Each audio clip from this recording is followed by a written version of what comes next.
अस्सलाम वालेकुम दोस्त दिल वारा ॿुधो मीराली जा परस्तार ॿुधो सिंधवासी हमदर्द ॿुधो दिलनि जा आशिक़ ॿुधो दिलनि जा राज ॿुधो। तव्हां दोस्तनि ताईं हिकु न्यू अपडेट आंदी आहे मीराली साहब जे न्यू एल्बम जे बारे में। जी तो दोस्तों मीराली साहब जो न्यू एल्बम जो ईद ते रिलीज़ कयो वेंदो SM प्रोडक्शन में। तमाम बेहतरीन शायरी, तमाम बेहतरीन शायर ऐं तमाम बेहतरीन म्यूज़िक ऐं तमाम बेहतरीन एल्बम 2023 जो धमाकेदार एल्बम तमाम जल्दी अचण वारो आहे। न्यू एल्बम मीराली साहब जे यूट्यूब चैनल ते ऐं हिन एल्बम जी रिकॉर्डिंग हले पई ऐं शाइर भी जेके आहिनि कुझु रहिजी विया आहिनि ऐं कुझु शाइर जेके आहिनि मुकमल थी चुका आहिनि। ऐं हिन एल्बम जी सिलेक्शन खई आहे भाऊ रियाज़ अली मीराली साहब, जेको शमन अली मीराली साहब जो पंहिंजो पुटु आहे ज़ाती। ऐं जेको ही एल्बम रिलीज़ कयो वेंदो SM प्रोडक्शन में ऐं हिन जी जेका रिकॉर्डिंग कई आहे इरफान समो साहब। ऐं हिन में तमामु बहितरीन शाइर रखिया विया आहिनि सिंध जा।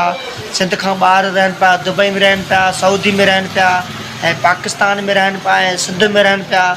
हिन में जेके सुठा शाइर आहिनि ऐं सुठे एल्बमनि जी सिलेक्शन थी आहे।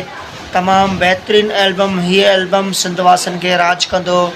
ऐं हीअ एल्बम जेको आहे मीराली साहब जो तमामु बहितरीन एल्बम आहे। ऐं मीराली साहब इहो बि चयो त हीअ एल्बम जेको रिलीज़ कंदासीं त सिंधवासियुनि खे तमामु ख़ूबसूरत एल्बम ईंदो।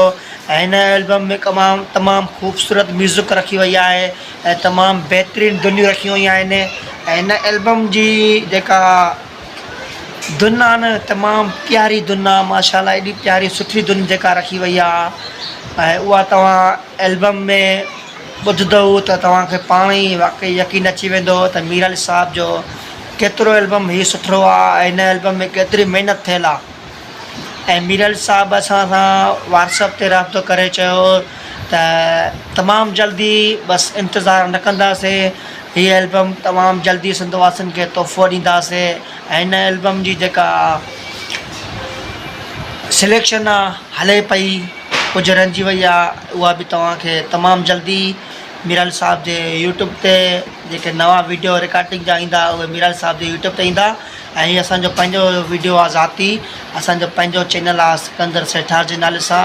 ऐं असांजी वीडियो पसंदि आई आहे त असांजे चैनल खे सब्सक्राइब कंदा ऐं बेल आइकन खे क्लिक कंदा ऐं लाइक ज़रूरु कंदा।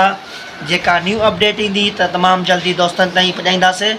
जीए सिंध, जीए पाकिस्तान, जीए सिंध जी आवाम, जीए पाकिस्तान।